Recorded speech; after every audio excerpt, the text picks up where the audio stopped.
ठीक है, आज की क्लास में हम लोग क्या देख रहे हैं, हम मेडिकल कोडिंग में कुछ टर्मिनोलॉजीज देख रहे हैं कि जो हम लोग जो है ना अपनी बिलिंग करते हुए या मेडिकल बिलिंग से रेलिवेंट कोई भी काम करते हुए ये टर्मिनोलॉजीज यूज होंगी। आरसीडीज हो गए, सीपीटीज और मॉडिफायर्स होती है, ये बेसिकली राइट।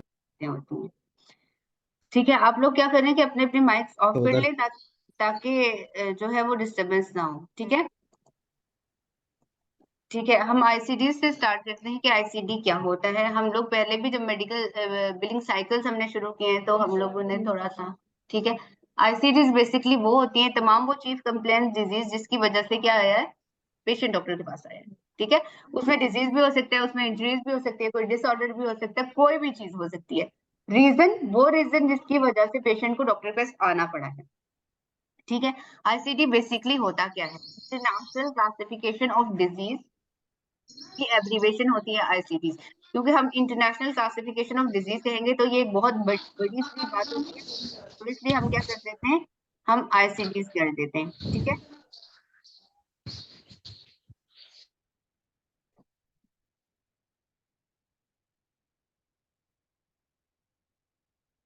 अब इंटरनेशनल क्लासिफिकेशन डिजीज क्या है, medical classification of disease disorder injuries and other related health condition attributed to the human being. ठीक है, अब ये डिजिटल कोड होते हैं, ऐसा न्यूमेरिकल कोड होते हैं हमारे अपने माइक को प्लीज ऑफ कर लीजिए।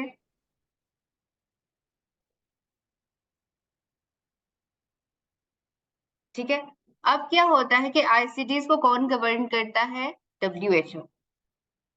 ठीक है, डब्ल्यूएचओ क्या है, वर्ल्ड हेल्थ ऑर्गेनाइजेशन है। जो हमारी वर्ल्ड हेल्थ ऑर्गेनाइजेशन है इसको गवर्न करती है और क्या करती है, इसकी क्लासिफिकेशन करती है।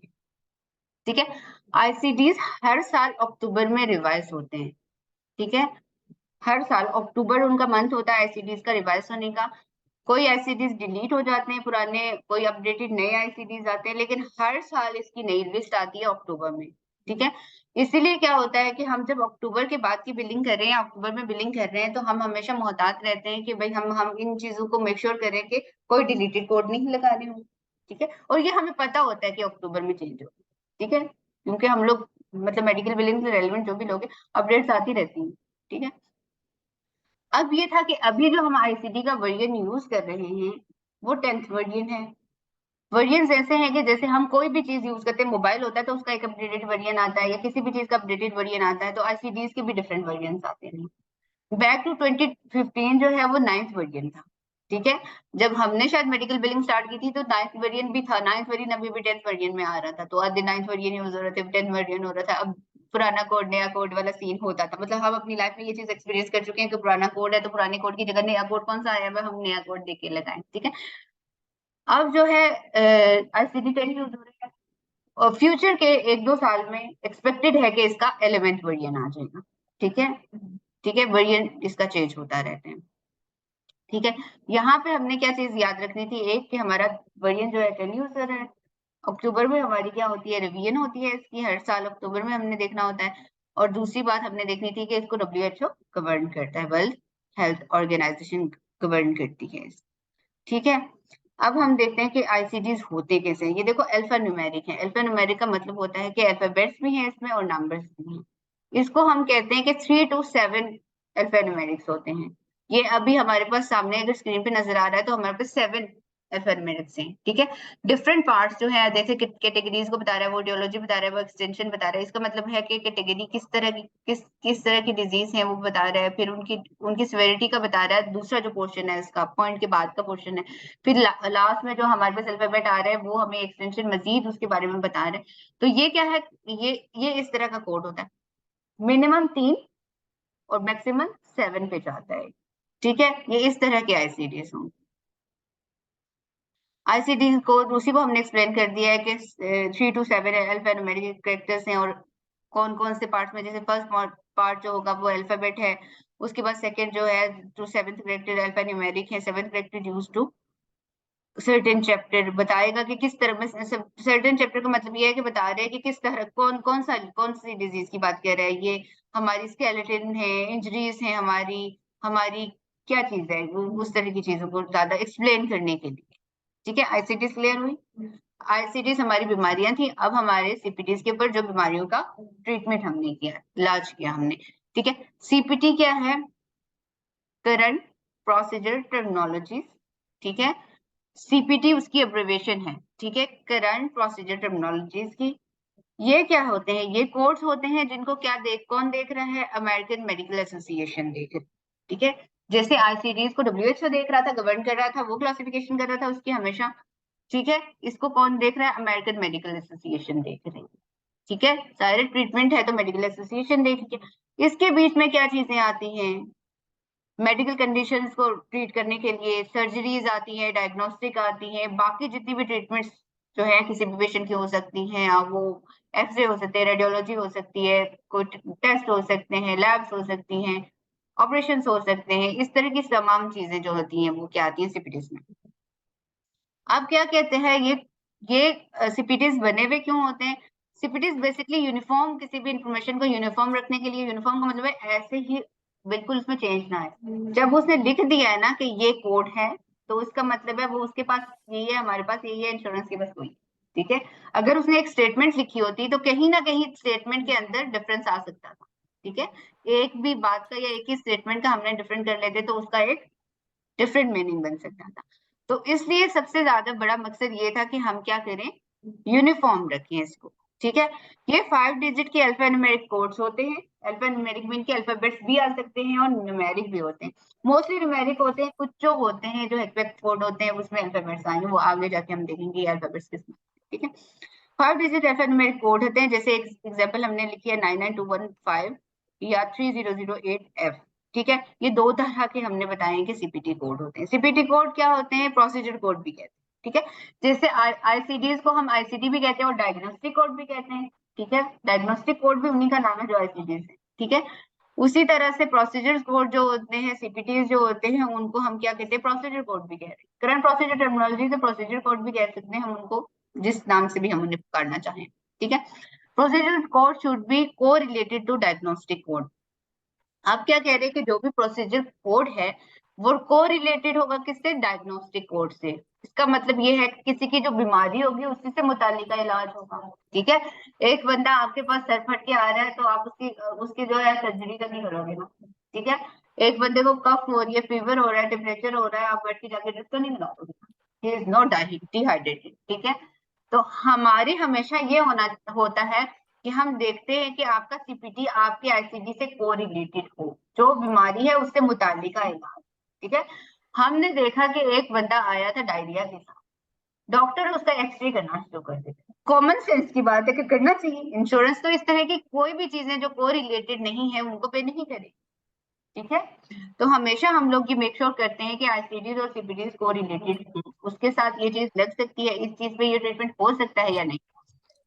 ठीक है, और ये एक ऐसी चीज है कि जो हमें कॉमन सेंस में पता चल जाती है। एक हम डॉक्टर नहीं भी है तो हमें ये पता भी ये बंदा इस बीमारी के साथ है, ये इसका क्यों इलाज कर रहा है, या ये इसके लिए ये चीज क्यों देख रहा है। कल कोई मैं देख रही थी शायद, कोई मेंटल हेल्थ का कोई रेलिवेंट चीज थी, मतलब लाइक उस बंदे को साइकोट्री की किसी प्रैक्टिस के अंदर, तो वो लैब उसकी हो रही है टेस्ट। तो मैंने उस बंदे से पूछा, मैंने कहा कि ये क्यों लैब? फिर उसने बताया कि लैब भी इनकी हो रही है क्योंकि कुछ कोविड की वजह से, कोविड चूंकि इनके साथ हो रहा था, पेशेंट के साथ ये वाला खतरा भी था, तो उसको उसने लैब पे टेस्ट किया। मैंने कहा साइकोट्री का प्रॉब्लम है, इसको लैब से जाकर टेस्ट करा के रहा है, मतलब पागलपन तो नहीं नजर आएगा उसको, या मेंटल कंडीशन तो नहीं नजर आएगी। लेकिन वही चीजें, कुछ चीजें जो देखते साथ ही हम, इवन हम उसके डेप्थ में नहीं भी जाते, तो हमें देख के लगता है कि ये क्या है भाई, ये तो इस पे नहीं होता, या इस पे अगर होता है तो हमें पता हो ना, हमें भी पता हो कि क्यों ये इस पे ये भी कर सकते हैं। ठीक है, जैसे हम कहते होते हैं कि दांत का दर्द होता है, डॉक्टर फ्लैजिल क्यों देता है? मुझे मुझे मैं बचपन में ये बड़ा सेंस होता था कि दांत का दर्द है बंदे को, तो हम लोग नॉर्मली देते हैं, डेंटिस्ट के पास जाते हैं तो वो इंसेंट देता है और फ्लैजिल भी देते हैं। तो मुझे तो ये था कि फ्लैजिल का मतलब है कि डायरिया हुआ है तो फ्लैजिल। तो ये दांत के दर्द में क्यों? फिर मुझे पता चला ये इंटरनल इन्फेक्शन के लिए होती है ये। तो वो डायरिया में भी इन्फेक्शन, चूंकि इन्फेक्शन के लिए वो दे रहे होते हैं, तो वो डायरिया के लिए भी दे रहे होते हैं, और दांत में दर्द में इन्फेक्शन के ज्यादा चांसेस होते हैं, तो वो फ्लैगल भी। लेकिन ये मतलब एक चीज, बीइंग अ चाइल्ड, मेरे लिए एक बड़ी अजीब सी बात थी, भाई ये क्यों दे दिए? ये दांत में दर्द, तो मेरे पेट में दर्द तो नहीं है, मेरे दांत में दर्द। तो वो ये चीजें, कुछ जो चीजें होती है ना, वो देखते हुए, मतलब मेडिकल से बियॉन्ड भी आप कॉमन सेंस पे चले जाओ तो आपको समझ आता है कि आपकी आईसीडीज और सीपीडीज को रिलेटेड हूँ। आप अगर लगा रहे हो तो आपको पता होगा भाई ये तो इस पे क्यों लग रहा है, और अगर लग भी रहा है तो हम फिर क्या करेंगे, रिपोर्ट्स वगैरह में जाते हैं, हम देखते हैं कि भाई क्या रीजन थी इसने ये लगा दिए। ठीक है, अब हम सीपीटीज की कोई एग्जांपल्स देख रहे हैं कि हम बता रहे हैं कि सीपीटीज की बहुत एक बड़ी बुक है जिसके अंदर बहुत चैप्टर्स बने हुए हैं। हर तरह की बीमारी के अपने चैप्टर्स है और उनके अपने कोड्स हैं। ठीक है, हमें कोड्स को मेमोराइज करने की जरूरत नहीं है। ठीक है, कि हम सोचे कि इतने हजारों कोड हम कैसे मेमोराइज करेंगे, हमें नहीं है जरूरत, किसी को भी नहीं जरूरत है। हाँ, नॉर्मली हम जो कोड्स यूज करते रहते हैं हमारी प्रैक्टिस में, बार बार प्रैक्टिस करते रहते हैं तो डेफिनेटली हमें याद हो जाते हैं वो कोड, हमें पता चलता है ऑफिस विजिट किए हैं, लैब्स किए हैं, ये वाला कोड लग रहा है, ये तो करते प्रैक्टिस से आ जाते हैं। लेकिन इन चीजों को देखे कभी प्रेशराइज होने की जरूरत नहीं है कि इतने ज्यादा कोर्स हम कैसे याद करेंगे, इतने सीपीटीज इतने आईसीटीज नहीं कोई याद करता जुबानी। ठीक है, अब कोड की हम कुछ सीरीज की एग्जांपल देखते हैं कि अगर वो सीरीज हमारे पास आती है तो हमें पता चल जाता है ये कोड किससे रेलिवेंट है। जैसे हमने बताया है कि एवोल्यूशन मैनेजमेंट ईएनएम्स के कोड होते हैं 99212 से 99499 तक की सीरीज होती है। ठीक है, 992 से शुरू हो रहे होते हैं, 991 से शुरू हो रहे थे। एवोल्यूशन मैनेजमेंट का मतलब होता है कि उसमें कोई बीमारी जो है वो डायग्नोस हुई है, उसके अंदर ऐसे जो और बाकी कोई प्रोसीजर उस टाइम पे नहीं हुआ। उसमें इनकाउंटर्स होते हैं किस तरह से कि 15 मिनट्स या 10 मिनट्स का इनकाउंटर है। इनकाउंटर का मतलब ये है कि डॉक्टर और पेशेंट बैठे हुए, पेशेंट अपनी बीमारियां बता रहा है और डॉक्टर उन बीमारियों को देख के उनको सुन के वो बता रहे हैं कि इसको क्या बीमारी है, डायग्नोस कर रहे हैं। वो उसने कोई और ट्रीटमेंट नहीं किया उसका। ठीक है, वो बता रहे हैं कि मुझे ये भी हुआ था, ये भी हुआ था, ये भी हुआ था, तो उससे अंदाजा हो रहा है, उसने अभी लैब्स नहीं की, कोई टेस्ट नहीं किए, कुछ भी नहीं किया, लेकिन अंदाजा हो जाता है ना बीमारी के बाद। वो देखता है यूं करके आंखें खोल के देखेगा भाई इसको ये काम हुआ है, ये इस तरह की चीजें। तो एवोल्यूशन मैनेजमेंट के वो होते हैं, वो जो हमारी सिंपल ऑफिस या क्लिनिकल सिटिंग्स हो रही। ठीक है, और वो 10 10 मिनट्स या 15 15 मिनट्स के गैप्स के बाद होती हैं। वो आगे हम जाके देखेंगे कि उनकी किस तरह से एवोल्यूशन मैनेजमेंट चला रही है। एनेस्थीसिया के कोड 00100 से स्टार्ट हो रहे हैं और 99150 पे खत्म हो रहे हैं। सर्जरीज जो है 10000 पे हो रही है और 6999 पे खत्म हो, ये सीरीज सिर्फ है। ठीक है, जैसे रेडियोलॉजी है तो 7 से शुरू हो रही है। ठीक है, 7 की सीरीज आ रही है। पैथोलॉजी क्या होती है, जो लैब में हमारे पैथोजन को टेस्ट करते हैं। पैथोजन का मतलब ये होता है लैब में हमारा ब्लड टेस्ट हो रहा है तो हम देखते हैं कि कोई बीमारी की रीजन क्या है, इसके अंदर कोई वायरस तो नहीं आया हुआ, कोई बैक्टीरिया है, कोई फंगस है, कोई इन्फेक्शन, तो पैथोलॉजी वाले ये चीज देख रहे होते हैं ब्लड के अंदर।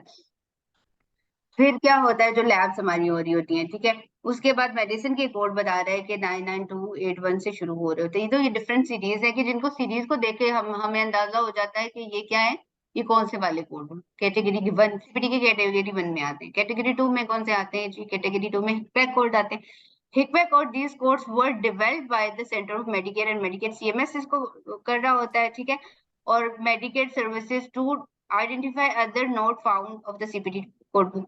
ये हिकपैक कोड वो होते हैं कि जो अभी सीपीटी की बुक पे बाकायदा नहीं आए हुए और इमर्जिंग टेक्नोलॉजी जो है उसके रेलिवेंट, और ये कैटेगरी 3 में आते हैं जो इमर्जिंग टेक्नोलॉजी वाले कोड्स हैं जो अल्फा न्यूमेरिक होते हैं। जो हमने देखा था ना कि हमारे जो न्यूमेरिक है और अल्फा न्यूमेरिक भी है, तो ये जो इमर्जिंग टेक्नोलॉजी है ऐसे कोड्स हैं वो जो होते हैं वो कैटेगरी 3 में आते हैं। फॉर एग्जाम्पल जैसे कोविड है, U0004 0005, हमने 000 लगाया, U0004 लगाया, 5 लगाया, FN में यू है ना, U0000। ठीक है, इमर्जिंग कोड था, बेसिकली सीपीटी बुक में नहीं आया था, अभी उसके अंदर एवोल्यूशन आ रही थी, अभी हम एग्जैक्टली उसका एक सीपीटी बना नहीं पाए थे, तो वो अभी बन रहा था, इन प्रोसेस था, तो सीएमएस ने उसके वो अल्फान्यूमेरिक कोड्स बता दिए थे। ठीक है, अब सीपीटी के एवोल्यूशन मैनेजमेंट के कोड्स पे जाते हैं। एवोल्यूशन मैनेजमेंट में आपको मैंने बताया था कि सिंपल 99 की सीरीज से स्टार्ट हो रही है। सिंपल जो हमारी ऑफिस की सीटिंग है, ठीक है, इनकाउंटर है एक डॉक्टर का और पेशेंट का, इनकाउंटर है, कन्वर्सेशन चल रही है और वो उसको डायग्नोस कर रहा है बीमारी को।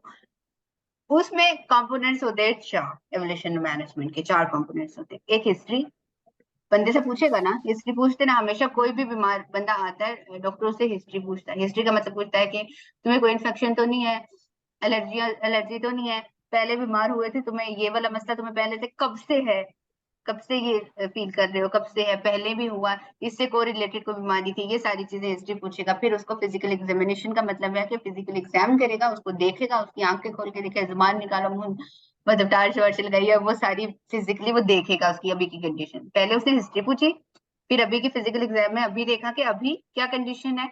उसके बाद मेडिकल डिसीजन मेकिंग का टाइम होता है कि मेडिकल डिसीजन मेकिंग के वो आप सोच रहे हैं कि अब इसके साथ क्या करना है, इसकी कोई टेस्ट कराना है हमने, इसकी कोई एक्सरे कराना है, वो सारा डिसीजन, या इसकी ये बीमारी है, ये सारी चीजें, और टाइम इसके बाद होता है टाइम। चौथा कंपोनेंट होता है एवोल्यूशन मैनेजमेंट का टाइम, कि कितना टाइम लगा है वो जो इनकाउंटर था उस पे।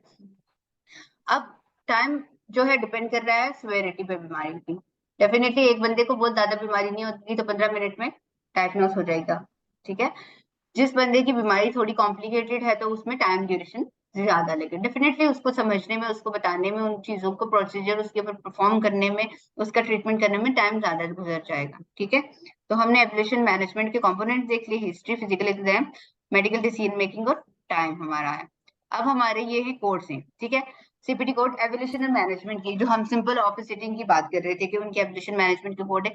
अब एवोल्यूशन मैनेजमेंट में दो चीजें आती हैं, न्यू पेशेंट आता है और एक एस्टेब्लिश पेशेंट आता है। न्यू पेशेंट नाम से जाहिर है कि नया है, ठीक है, पहली दफा आया है।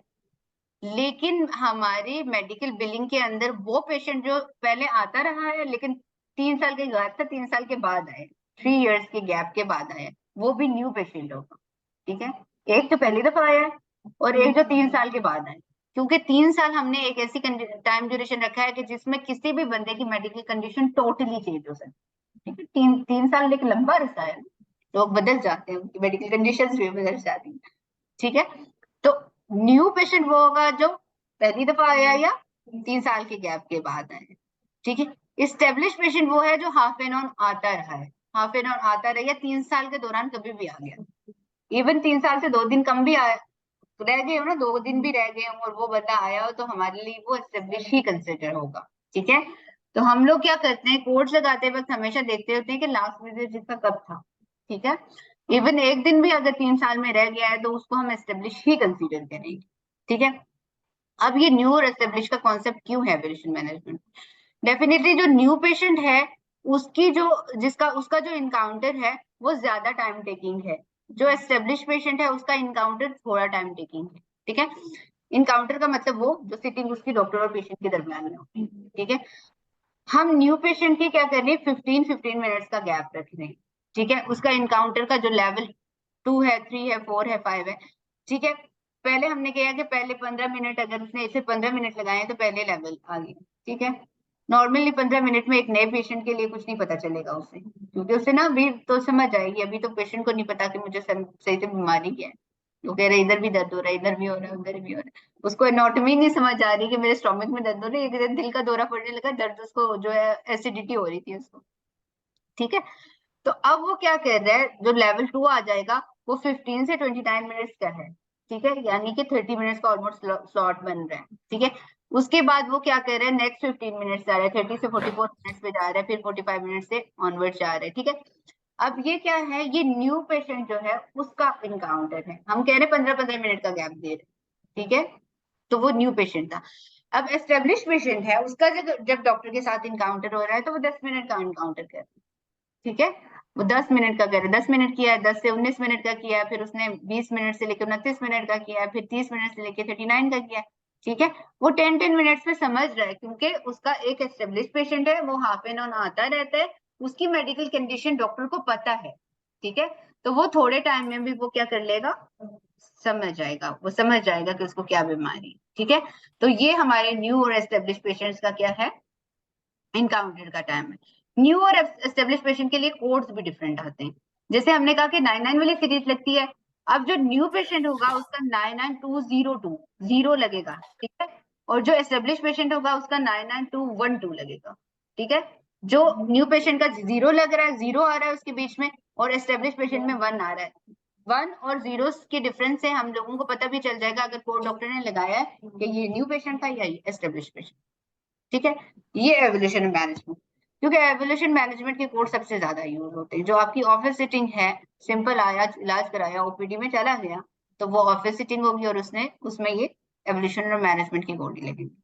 ये चीज क्लियर हुई, क्योंकि ये न्यू एस्टेब्लिश का झंझट बहुत, अगर हम न्यू न्यू पेशेंट को एस्टेब्लिश का कोड लगा के भेजेंगे वो नहीं पे होगा, एस्टेब्लिश को न्यू का कोड लगा के भेजेंगे वो नहीं पे होगा, ठीक है। क्योंकि डॉक्टर के पास अगर इंश्योरेंस के पास उसका ऑलरेडी कोई विजिट है तो तब वो कहेगी कि ये न्यू तो नहीं हुआ, और अगर उसके पास नहीं है तो वो कहेगी ये एस्टेब्लिश तो नहीं हुआ, तो इंश्योरेंस के पास रिकॉर्ड मौजूद होता है, ठीक है। इसके बाद हमने लिखा है कि प्रिवेंशन प्रिवेंशन हेल्थ केयर और विजिट्स क्या है। प्रिवेंशन, जैसे हम कहते हैं कि प्रिवेंशन क्या होता है, परहेज करना, ऐसे ही है ना। प्रिवेंशन का मतलब होता है कि टाइम से पहले ही हमने, कोई चीज हैपन होने से पहले ही हमने उसका एहतियात कर लिया, ठीक है। अब प्रिवेंटिव केयर में वो चीजें आती है जैसे वैक्सीनेशन होती है, इम्यूनाइजेशन, वैक्सीनेशन होती है। हमें कोविड हुआ ही नहीं था और हमने कोविड से पहले वैक्सीन करा दी। हम लोग बीमार हुए नहीं थे तो हम लोगों ने क्या किया, अपना वेलनेस विजिट करा दिया। वेलनेस विजिट का मतलब होता है कि साल में एक दफा या दो दफा जाके, वैसे ही जाके डॉक्टर के पास चेक करा के आते हैं कि हमें कोई ऐसा तो नहीं है कि कोई मसला आ रहा है, हमारा ब्लड प्रेशर, हमारा शुगर, चीजें नॉर्मल है। यूएस के अंदर ये वेलनेस विजिट्स होते हैं, ठीक है। उनकी लाइफ स्पैन हमसे ज्यादा है, इसलिए कि वो बीमार होने से पहले ही अपनी हेल्थ कंडीशंस को देख रहे होते हैं। अगर नॉर्मली हम लोग कहने किसी भी ऑर्गेनाइजेशन के अंदर काम कर रहे हैं, अच्छी ऑर्गेनाइजेशन के अंदर, तो हमारी ऑर्गेनाइजेशन भी हमारे वेलनेस विजिट रखती है। साल में 2 या 3 दफा होता है हर बंदे का चेकअप, एनुअल चेकअप, जो पता चले कि कोई चीजें प्रॉब्लम तो नहीं करा रही, इसकी सारी चीजें नॉर्मल आ रही है। ब्लड प्रेशर, शुगर हो गया, कोलेस्ट्रॉल हो गया, बाकी सारी, बीएमआई कराते हैं, बॉडी मास इंडेक्स कराते हैं कि देखें, एडीसी कराते हैं कि दांतों की कंडीशन ठीक है। कंपनीज ड्रग टेस्ट भी कराती हैं हर 6 महीने के बाद कि भाई कोई नशा वशा तो नहीं करता मेरा employee। तो इस तरह की चीजें जो है वो आती हैं हमारी प्रिवेंटिव केयर में। प्रिवेंटिव केयर में हम लोग क्या कहते हैं कि एग्जैक्टली क्या चीज है। Preventive care related to full body checkup, हमने बात कर ली कि फुल बॉडी चेकअप हो गया। Extract content to the exam based on the patient's age, gender, ये वाला होता है। फिर ये होता है कि हिस्ट्री उसकी होती है, फेस टू फेस विजिट होता है, यानी वो जाता है, फिर उसकी लैब्स होती हैं और ये सारी चीजें एनुअली कवर होती हैं। अब प्रिवेंटिव केयर के लिए वो बता रहे हैं कि एनुअल वेलनेस विजिट मेडिकेयर के लिए कौन से होते हैं और बाकी इंश्योरेंसेस के लिए कौन से होते हैं। हमने पढ़ा था मेडिकेयर गवर्नमेंट इंश्योरेंस है, शुरू में पढ़ा था जब इंश्योरेंस पढ़ी थी कि मेडिकेयर जो 65 से प्लस और टर्मिनली इल जो लोग होते हैं उनके लिए मेडिकेयर की इंश्योरेंस होती है। हैदर अपना माइक बंद कर ले। अच्छा, अब हमने कहा कि जब हम प्रिवेंटिव केयर की बात कर रहे हैं तो मेडिकेयर के लिए कौन से कोड यूज होते हैं अदर देन मेडिकेयर इंश्योरेंस। थोड़ा सा मेडिकेयर और बाकी जो कमर्शियल इंश्योरेंस है उनके लिए बिलिंग करते हुए भी थोड़ा सा चेंज हो रहा होता है चीजें, ठीक है। हम कह रहे हैं कि प्रिवेंटिव केयर के जो कोड्स होते हैं 99381 से स्टार्ट हो रहे हैं और 387 पे जा रहे हैं न्यू पेशेंट के लिए, और 391 से शुरू होके 397 तक हम लोगों को ये सीरीज होती है। हमें इतना बहुत याद रखने की जरूरत नहीं होती, हमें कहीं भूल जाए तो हम देख सकते हैं, इतना कोई मसला नहीं होता, ठीक है। लेकिन जब हम लोग फ्रिक्वेंटली करते हैं ना इसको, हमें याद हो जाते हैं। अच्छा, ये क्या है, कमर्शियल इंश्योरेंस के लिए ये सीरीज है। लेकिन जब हम मेडिकेयर की बात करते हैं तो मेडिकेयर में प्रिवेंटिव केयर के जो कोर्स जाते हैं वो 99 की सीरीज के नहीं जाते, जी कोर्स जाते हैं, ठीक है। जैसे हमारा G402 से स्टार्ट हो। अब यहाँ पे याद रखने वाली क्या चीज थी, याद रखने वाली सिर्फ यही चीज है कि कमर्शियल इंश्योरेंस में 9 सीरीज जा रही है और मेडिकेयर में अगर हमारे पास 9 सीरीज, हमें डॉक्टर ने 9 सीरीज लिख के भेजी है प्रिवेंटिव केयर की, लेकिन पेशेंट के पास मेडिकेयर थी, तो हमें बीइंग अ बिलर पता हो कि मेडिकेयर के साथ 9 कोड नहीं जाते, जी कोड जाते हैं। बस हमें ये याद होना चाहिए, फिर हम जी कोड खुद ही निकाल देंगे कौन सा वाला जा रहा है, ठीक है जी। लेकिन याद रखने वाली ये बात हो, ये यहाँ तक हमें ये चीज पता जरूर होनी चाहिए कि मेडिकेयर के साथ जो है जी कोड जाते हैं, प्रिवेंटिव केयर के जी कोड जाते हैं। कोर्स याद नहीं होते, मुझे आज दिन तक भी नहीं आते, लोगों को होते हैं, लोगों को याद हो जाते हैं कोर्स, लेकिन बस मुझे ये पता है कि फिर भी जी कोड जाता है इसके साथ। जी कोड के आगे क्या लिखता है वो फिर उस वक्त देख लेंगे ये कौन सा लिख रहा है, ठीक है। तो इसमें इतना मसला नहीं होता, वो भी इसी तरह से है, लेकिन फर्क इतना ज्यादा नहीं होता, एक ही तरह की सीरीज जारी होती है इनमें। लेकिन ये है कि मेडिकेयर के जो याद रखने वाली चीज होती है एक बिलर के लिए वो ये होती है कि जी कोड जाते हैं प्रिवेंटिव केयर के लिए। ये क्लियर हो गया प्रिवेंटिव केयर। अब हम आते हैं मॉडिफायर की तरफ। हमने पढ़े आईसीडीज, हमने पढ़े सीपीटीज और हमने कोडिंग में आगे मॉडिफायर। मॉडिफायर का नाम ही नाम से ही पता चला कि मॉडिफिकेशन की कोई बात हो रही होती। कोई एडिशनल इंफॉर्मेशन हमने सीपीटी के साथ देनी हो ना, जो सीपीटी कंप्लीट नहीं बता रहा, ठीक है, तो वो क्या होगा हम लोगों का, वो बताएगा कौन, मॉडिफायर बताएगा, ठीक है। Modifier is 2 digit indicator describe how the standard CPT has been modified some way, ठीक है। अब वो बता रहे कि उसमें क्या है, मॉडिफायर हो रहा है। स्टैंडर्ड सीपीटी हमने बताया था जो हमारा ट्रीटमेंट हुआ है, ट्रीटमेंट के अंदर कोई एडिशन चीज बता रहा है वो मॉडिफायर। एडिशन चीजें वो क्या बता रहा है, उसकी क्या कैटेगरीज है। प्राइसिंग मॉडिफायर हो सकते हैं, मॉडिफायर की टाइप से। प्राइसिंग मॉडिफायर नाम से जाहिर है कि पैसों में कमी बेशी करेगा वो, ठीक है, प्राइस प्राइस है ना। पेमेंट एलिजिबल मॉडिफायर यानी कि वो बता रहा है कि ये जो सीपीटी है पेमेंट के लिए एलिजिबल है, इसको पे करो, अलग से पे करो सीपीटी को, वो पेमेंट एलिजिबल मॉडिफायर बताएगा। और लिटरेटी मॉडिफायर, लिटरेटी का मतलब है कि लोकेटेड कहाँ पे, लोकेटेड कहाँ क्या मतलब है कि मुझे चोट लगी है तो मैंने सीधे हाथ पे लगी है, उल्टे हाथ पे किया, हाथ लिख रही हूँ ना मैं, हैंड लिख रही हूँ, तो क्या पता चलेगा कि कौन सा वाले हैंड में लगी हुई थी। दो थे ना मेरे यहाँ, दो आंखें हैं, दो कान हैं मेरे, दो दो पैर हैं, दो बाजू हैं, हाथ हैं। अब इस तरह की चीजें कहाँ लगी थी, सीधे हाथ पे लगी है, सीधी साइड पे, उल्टी साइड पे, इस तरह की चीजें जो होती है किस वाली साइड, तो ज्यादातर लिटरेटी मॉडिफायर वो बता रहे होते हैं जो हमारे बॉडी के ऑर्गन जो है दो हैं, जैसे हमारी किडनी दो हैं, ठीक है, किडनी के अंदर है, लेफ्ट किडनी में हुआ था मेरे ऑपरेशन, या राइट में हुआ।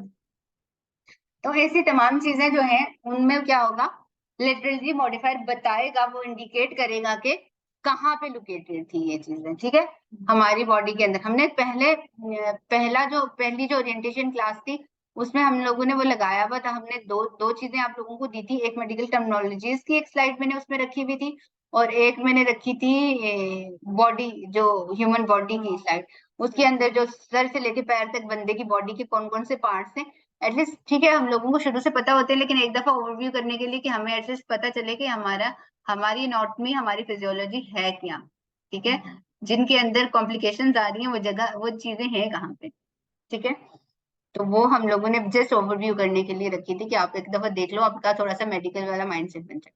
अब मॉडिफायर में हम एक एग्जाम्पल बता दें आपको, दो तरह के मॉडिफायर बता रही हूँ, जैसे हमने पहले पढ़ा था प्राइसिंग मॉडिफायर, उनकी एग्जाम्पल दे रही हूँ। टीसी और 26 का मॉडिफायर है, टीसी का मॉडिफायर क्या टेक्निकल कंपोनेंट को बता रहे हैं, और 26 का मॉडिफायर प्रोफेशनल कंपोनेंट को बता रहे हैं। अब टेक्निकल और प्रोफेशनल कंपोनेंट्स होते क्या है, एक बंदा है, उसने एक्सरे कराया, ठीक है, उसने डॉक्टर की लैब में से एक्सरे कराया, तो इसका मतलब है कि डॉक्टर ने खुद ही एक्सरे दिया था, एक्सरे उसने करा लिया और डॉक्टर ने चेक कर लिया, ठीक है। अब उसके रेडियोलॉजी के कोड के साथ कुछ भी नहीं जा रहा, वो सिर्फ सिंपल रेडियोलॉजी का कोड जा रहा है, तो इसका मतलब है कि एक ही डॉक्टर ने क्या किया था, वहीं से एक्सरे हुआ, वहीं से उसने चेक कर लिया, वहीं से उसने डायग्नोज कर लिया और दैट्स इट, ठीक है। लेकिन अगर डॉक्टर ने एक्सरे लिखा और उसने जाके बाहर किसी, उसने कहा कि जाके चौथाई लैब से कराओ, सिटी लैब से कराओ, ये वाला टेस्ट सिटी लैब का हम वैलिड मानते हैं, चौथाई लैब का करते हैं, फलानी जगह से जाके करा दो। अब क्या है कि डॉक्टर ने सिर्फ लिखा था, टेस्ट उसने कहीं और से, या एक्सरे उसने कहीं और से कराया, टेक्निकल कंपोनेंट का मतलब ज्यादातर एक्सरेज या रेडियोलॉजीज की रिपोर्ट से, ठीक है, टेक्निकल चीजें उसने कहीं और से करा दिया।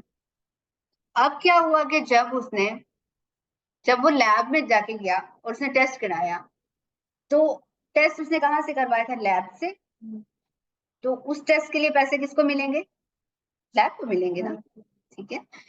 तो वो क्या करेगा कि अपना जो रेडियोलॉजी है, जो उसका जो भी एक्सरे परफॉर्म हुआ है, एक्सरे के कोड के साथ क्या लगाएगा, टीसी का मॉडिफायर लगाएगा टेक्निकल का, यानी टेक्निकल चीज किसके के पास से हुई है, मेरी लैब के पास से हुई है, और लैब को ही ताकि उसके पास से हुई, ठीक है। अब ये हुआ कि उसने लैब से टेस्ट करा दिया था, वो रिपोर्ट लेके डॉक्टर के पास आ गया अपने। अब डॉक्टर ने उसका रिपोर्ट देखी और अपना जो भी लिखना था, उसने जो भी अपना फीडबैक देना था वो दे दिया, लेकिन डॉक्टर ने क्या किया, रिपोर्ट उसने तो नहीं बनाई थी ना, उसके पास से नहीं हुई थी, वो उस बाहर से करा के आया था टेस्ट। अब डॉक्टर को कौन से पैसे मिलेंगे, सिर्फ देखने के, ठीक है, तो उसको क्या आएगा, 26 का मॉडिफायर लगेगा। अब मेरे पास क्वेश्चन है कि अगर लैब के एक सिंपल रेडियोलॉजी थी जिसमें कोई मॉडिफायर नहीं जा रहा था, उसके पैसों में, और अगर मैं टीसी का मॉडिफायर लगा के सिर्फ टेक्नीशियन को पैसे दे रही हूँ, उसमें क्या फर्क होगा, टीसी का मॉडिफायर लगाने से प्राइस कम होगी कि ज्यादा होगी।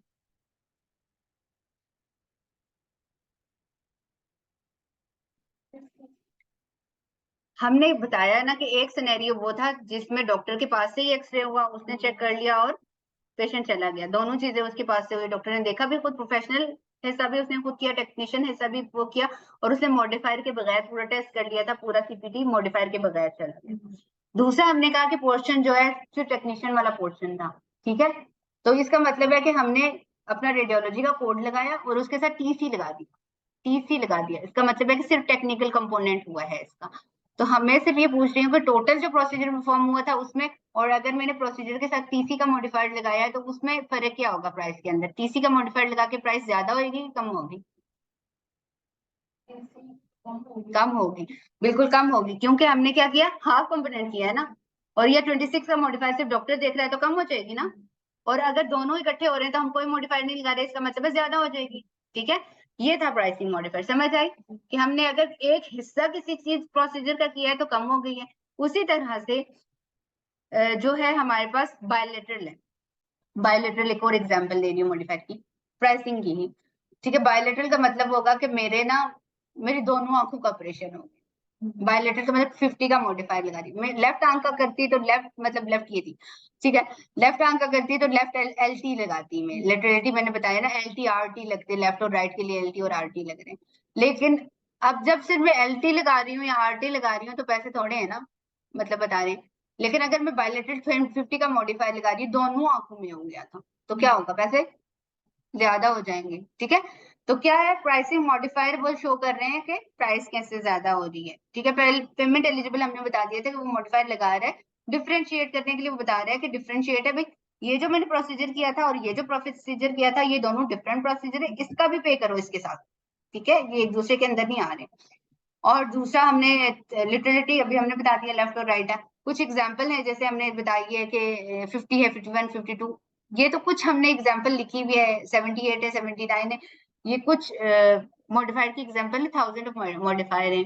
थेरेपी के लिए अलग जा रहे होते हैं, एएनएम्स के साथ अलग से जाते हैं, नॉन एएनएम्स के साथ अलग से जाते हैं। एक डॉक्टर एक दिन में एक ही तरह की सर्विसेज एक पेशेंट पे परफॉर्म कर रहा है तो उसके साथ 76 का मॉडिफायर जा रहा है। दो अलग से डॉक्टर एक ही तरह की प्रोसीजर परफॉर्म कर रहे हैं एक पेशेंट के ऊपर, तो उसमें 77 का मॉडिफायर जाता है। फिर इसी तरह के सीरीज ऑफ मॉडिफायर है। मॉडिफायर इसलिए होते हैं कि आप डिफ्रेंशिएट कर सकें सर्विसेज के अंदर, इसलिए होते हैं कि आप क्या कर सकें, आपकी प्राइस प्रॉपरली रीइंबर्स हो। रीइंबर्स होने का मतलब है पैसे आपको प्रॉपरली मिले, जितने आपने प्रोसीजर किए उनके प्रॉपरली पैसे मिले आपको, इन चीजों को। फिर ये कि आपको पता चले कि कहाँ पे लोकेटेड था, आपका प्रोसीजर हुआ कहाँ पे है, इन चीजों को बहुत क्लियर कर लेते हैं। ठीक है, तो इससे सबसे ज्यादा क्या होता है, पेमेंट रीइंबर्समेंट पे फर्क पड़ता है। ठीक है, तो इसीलिए मॉडिफायर जरूरी होते हैं। जहां पे जरूरी होते हैं वहां पे लगाते हैं, अगर ना लगाएं तो क्लेम नहीं पे होता।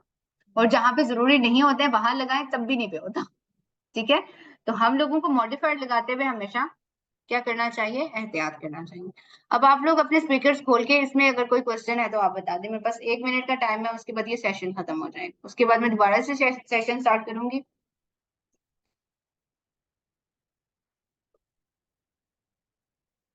समझ आ गई है सबको?